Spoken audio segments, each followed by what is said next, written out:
Ahoy there, Captain Benzie here, coming at you with a very special ship fitting video for EVE Echoes. Today we're going to be looking at the Sanchez Nation Phantasm cruiser, and this one was kindly loaned to me by Dracuyasha, despite the fact that there is a 69-hour audit timer either side of this, so it's taken 3 days for me to get this, and it'll take 3 days more to send it back. So humongous shout out and thank you there to Dracuyasha. Now I also want to mention that the day that this came off the audit timer, I've spotted that Sovereign RPG has also already uploaded his video on the Phantasm, and what an excellent video it is, so I'm going to give it a couple of days before uploading this one. I have put a link in the description below, and I'll see if I can't put a card at the top of the screen now as well, since Sovereign does have some slightly higher skills than I do as well, in relation to using this cruiser. Now, I have been training up a special cruiser alt specifically for this ship and other cruiser ships so that I can showcase them a little bit better. So hopefully we'll be able to have some fun with this one, and I can showcase my thoughts and opinions with it, and we can go from there. Now, if you do enjoy this video, let me know by hitting a like on it, subscribe to the channel for all things EVE Echoes, ding that notification bell so that you never miss a video, and let me know in the comment section down below what topics you want me to cover in future. If it's a particular ship you want to see covered in a ship fitting guide, do be aware that it may take some time to get hold of that ship, to fit it, to play around with it, and to make sure I've got enough relevant skills in order to showcase it, so I do ask for your patience there. Finally, if you do want to go the extra mile to help support this channel, you can do so by joining me on Patreon. Details are on screen now, and every pledge really helps. All that said and done then, let's have a look at the Sanchez Nation Phantasm. The Sanchez Nation are one of the 5 main pirate factions currently available in EVE Echoes. Please don't ask about Mordu's Legion or Serpent Sisters of Eve. I do not know when they're coming or how we're going to get hold of those ships. This puts Sanchez Nation up there with Blood Raider Covenant, Guristas Pirates, Serpentis Corporation, and Angel Cartel.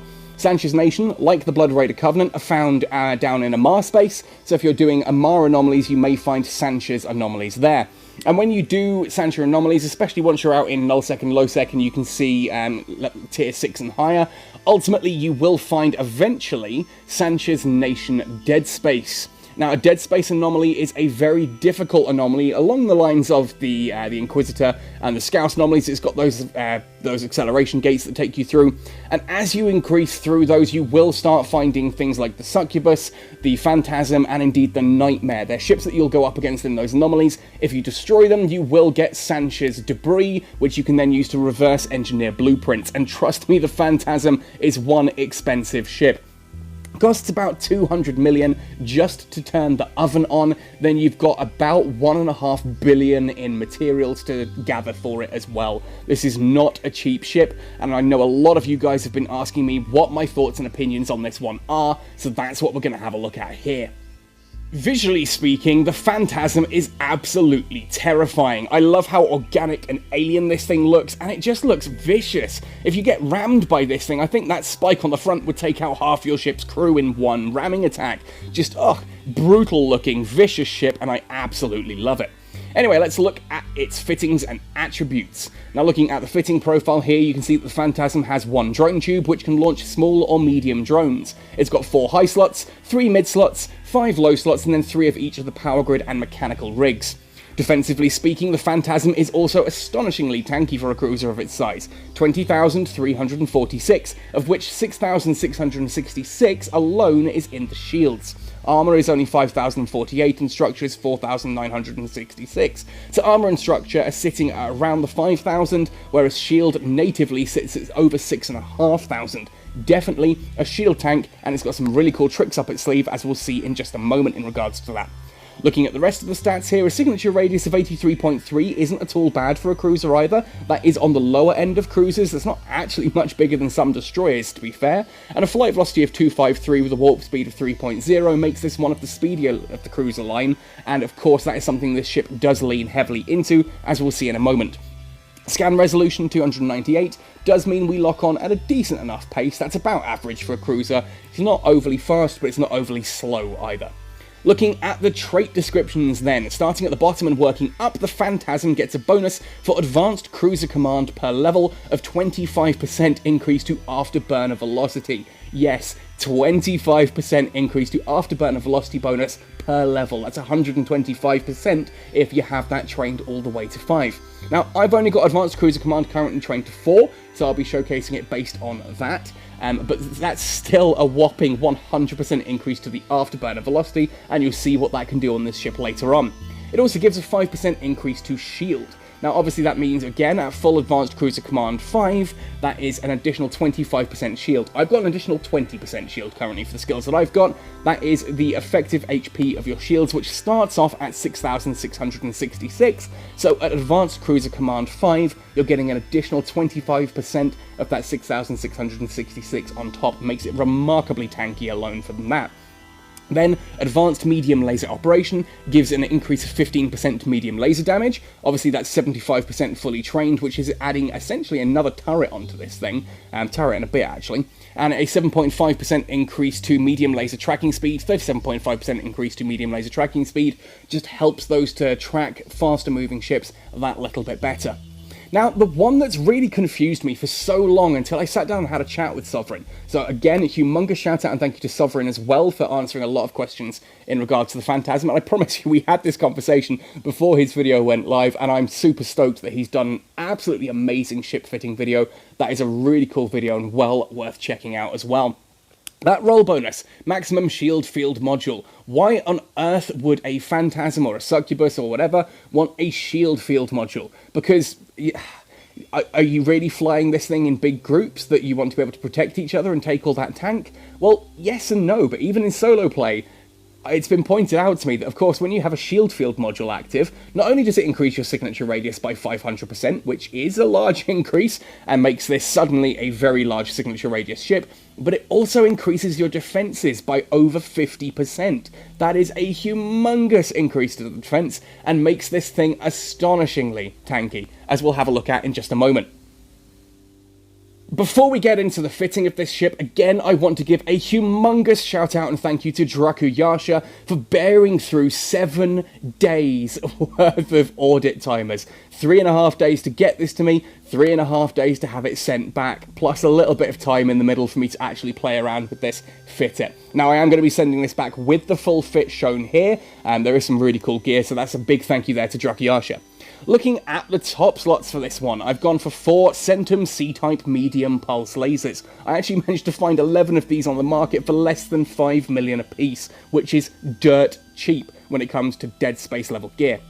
Now, the reason we're going for pulse lasers is because this ship is designed to move quickly and to ultimately brawl. Yes, this is a Captain Benzie patented up close and personal build. We're going to be using those short medium pulse lasers. Here you can see 13.23 kilometers optimal range with an accuracy fall-off of 5.6. So we're going to be around the 13 to 15 kilometer, maybe a little bit further than that when using this. Because this is definitely a brawler, we're relying on that speed to get there and punch with as much damage as we can. Because quite frankly, who cares if someone webs this thing? It's tanky, it's big, it's going to hit hard.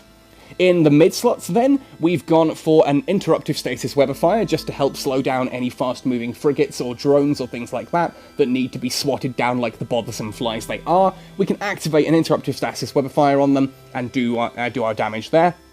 I've then gone for an up-air medium energy Nosferatu. If we're going to be around the 12 kilometer range, we may as well be trying to train some capacitor as well, I feel. Just helps us maintain capacitor stability if the fight goes on for a little bit longer. This is designed as a PvE/PvP build, and it can go either way. Of course, if you're going for a PvP dedicated fit, this would be the slot that you'd probably put the warp disruptor into there to help lock down your opponent. You could, I suppose, swap the web out as well for a second one, but yeah, if you're fighting ships and not miners, and quite frankly, if you're getting a Phantasm just to hunt miners, there are better, cheaper ships that you can do that with. This is definitely a ship for taking out other big combat vessels, and it is terrifying at doing so.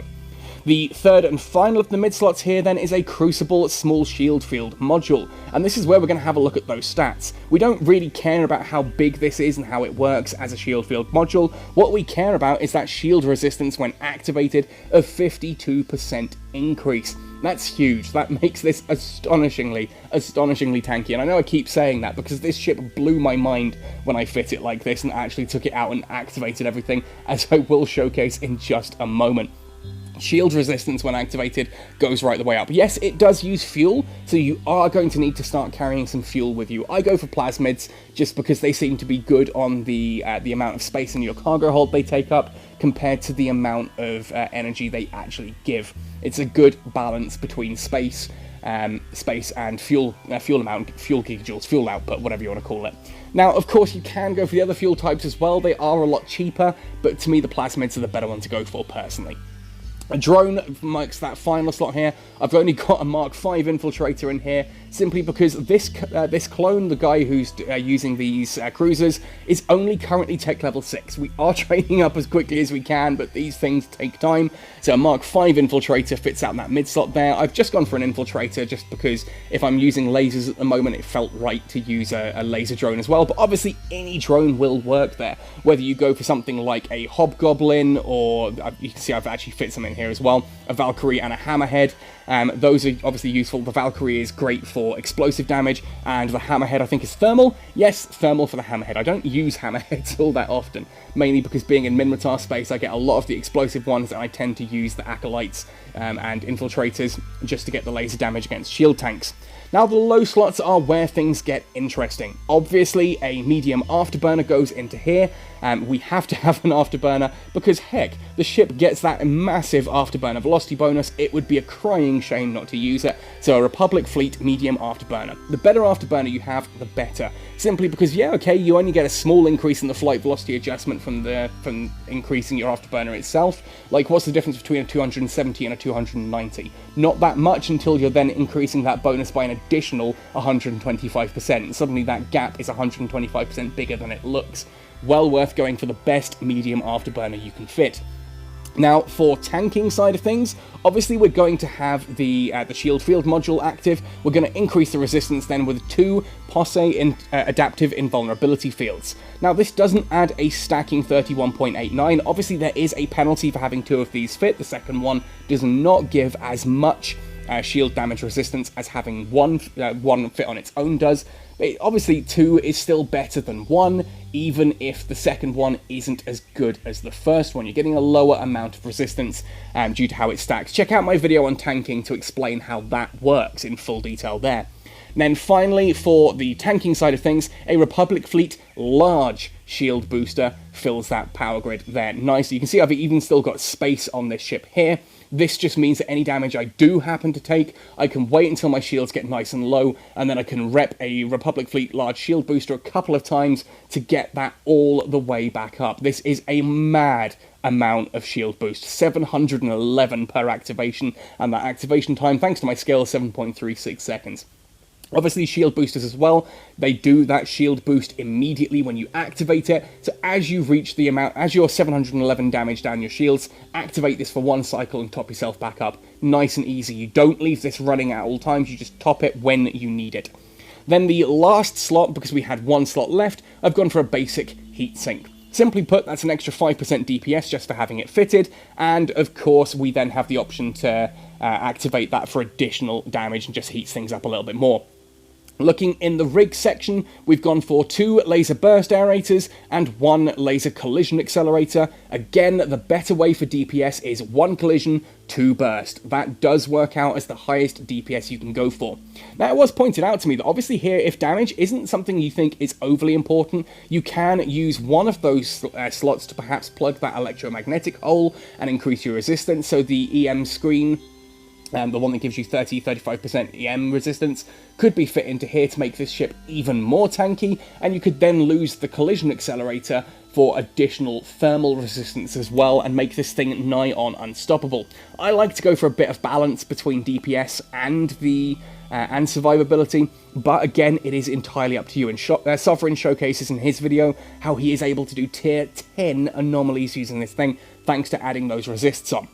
In the mechanical rigs then, I've gone for a dynamic fuel valve, a polycarbon engine housing, and auxiliary thrusters. This is just leaning into those flight speeds. Auxiliary thrusters increases the flight velocity by 15% on its own. The polycarbon engine housing means that we're able to turn that little bit better and accelerate that little bit faster. just means you're able to maintain that speed better. And then finally, the dynamic fuel valve reduces the amount of capacitor required to use an afterburner and micro warp drive. So in this case, it just means we're using less capacitor in order to actually maintain those orbits and those speeds. And you can see here, that gives us an overall offensive DPS of 495.37. That's based on me having medium laser operation and medium laser upgrade at 4, and advanced medium laser operation and advanced medium laser upgrade on 4 as well. So I'm 4 and 4 on both of those skills, and advanced cruiser command, I think cruiser command's at 5 and advanced cruiser command is at 4.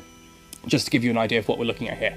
Now, defensively speaking, cold, we're now at 22,998. That's 8,479 on the shields, and you'll see that shoot up in a moment. Capacitor isn't stable, but it doesn't need to be, because we're not going to have everything activated all the time. And again, if you're using this for PvP, you can obviously kill someone before you run out of capacitor anyway. That is always an option. Targeting, you'll see we start at that 83 meter signature radius. I am going to undock in a moment and showcase how that shoots up. And finally, a basic navigation there of 369.38. Let's undock then and actually see how this changes once we activate all those modules. Okay, so having seen those stats, let's activate things and see how it actually all works out now. So if we put on those two adaptive invulnerability fields, if we add on the shield field module, and we put on the afterburner, just so we've got everything there, heck, let's even put on the heatsink. Let's have a look at the fitting window now. So firstly, with the heatsink on, the DPS has shot up to 616.14. That is a huge amount of DPS, 595 just from the lasers. That is absolutely monstrous. Looking at the defense, though, you can see that has now also ballooned massively outwards when it loads. I'm getting a little bit of lag like I always do. There we are. 48,520. Look at those resistances. 75% on the electromagnetic resistance, 88% on explosive, with kinetic and thermal falling into the midline there as well. Navigation speed as well, 1,373 meters per second for a cruiser, and yeah, okay, with the shield field module active, we do have a signature radius there of 500 meters. That's not exactly a small looking ship. It's going to be easy to target, but my goodness, it just tanks damage at this point. And the fact that you're in a giant glowing bubble just announces your presence quite nicely as well, I feel. But let's jump into an anomaly then, and take this for a spin, and see how it actually works damaging-wise for someone who isn't fully skilled into this ship yet. Now, as this is a very expensive ship, and as it's not mine, I'm not going to jump straight into a tier 10 anomaly here. I'm going to start off with a level 8 Angel small anomaly, just to showcase this in action. So here we are jumping in now. Let's have a go with all this. So we're immediately going to activate all of the shield-related stuff, because we are going to take some damage straight away. Obviously need to wait until we drop warp before we can put all that one on there with a shield booster. Cool. Let's now set an orbit of around the 12-kilometer mark, and I'm going to set that as a standard orbit on this ship. I really should do this before the video starts each time, but there we go.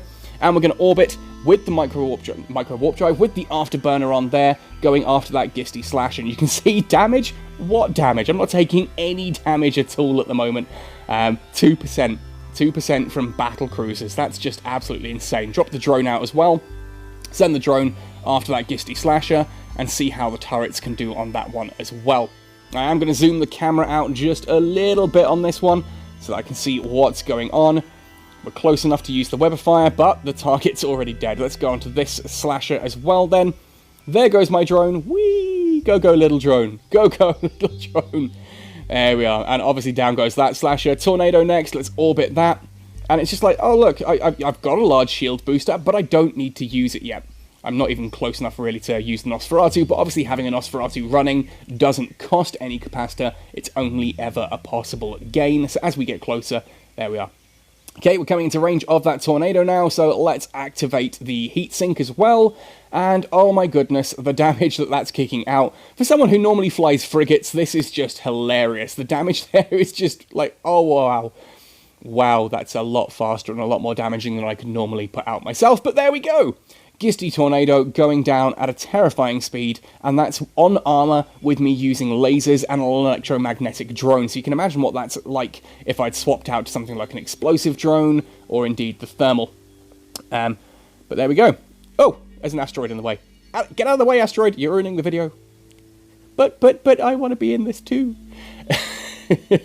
Let's close in on this tornado now and see how we do here. Okay.